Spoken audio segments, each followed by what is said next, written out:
हाय, चला तर आज बनवूया क्रंची. ही अशी प्रकारे क्रंची तुम्ही पण घरी बनवू शकता. चला तर क्रंची बनवायला सुरुवात करूया. इथे मी मॅजिक रिंग घेतलेली आहे, म्हणजे फर्स्ट चेन. त्याचबरोबर आपण रबरला अटॅच करून घेणार आहे. फर्स्ट स्टिच घेणार आहे. त्याचबरोबर एक सिंगल चेन घेणार आहे आणि हाफ डबल क्रोशा घेणार आहे.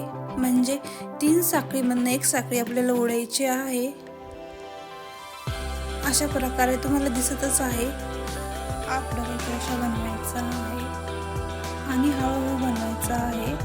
घाई करायची नाही आहे, कारण की रबर आहे ना, खूप छोटी जागा आहे रबरमध्ये आणि म्हणजेच रबरला पकडून बनवायला हार्ड जातं. तर हळूहळू आपल्याला सिंगल डबल क्रोशा बनवायचा आहे, म्हणजेच हाफ डबल क्रोशा. अशाच प्रकारे तुम्हाला हाफ डबल क्रोशा करायचा आहे आणि पूर्ण रबर फिल करून घ्यायचा आहे आणि संख्येची काही टेन्शन घ्यायची नाही आहे. जोपर्यंत तुमचा रबर पूर्णपणे भरत नाही तोपर्यंत तुम्ही हाफ डबल क्रोशा घेऊ शकता. आणि माझी तर संख्या 70 आहे. तुम्ही किती घेणार आहे ते तुमच्या मनावर आहे हाफ डबल क्रोशा. चला तर आता नेक्स्ट स्टेप घेऊया.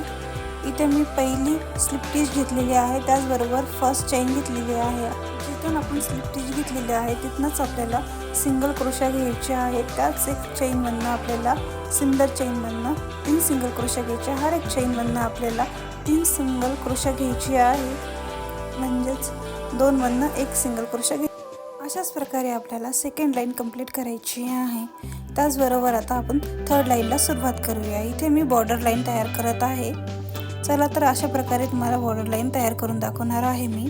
इथे मी रेड कलर घेतलेला आहे आणि मॅजिक रिंग करून घेणार आहे. आता आपल्याला रेड वूलन क्रंचीला अटॅच करून घ्यायचं आहे. स्लिप टिच घ्यायची आहे आणि एक सिंगल चेन घ्यायची आहे. स्लिप टिच आणि सिंगल चेन, हर एक चेनमधनं आपल्याला स्लिप टिच आणि सिंगल चेन घ्यायची आहे.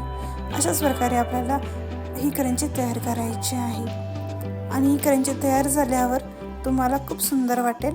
बघा, पुढील प्रमाणे मी तुम्हाला दिलेली आहे क्रंची कशी बनवायची आहे आणि डिटेलमध्ये तुम्हाला सांगितलेले आहे. माझा हा व्हिडिओ तुम्हाला आवडला असेल तर नक्की लाईक आणि सबस्क्राईब करा. हा व्हिडिओ तुम्हाला आवडला असेल तर नक्की कमेंट सेक्शनमध्ये कमेंट करा. माझा थोडा आवाज खराब असल्यामुळे तुम्ही समजूच शकता की व्हिडिओमध्ये आवाज क्लिअर नाही आलेला आहे काही ठिकाणी.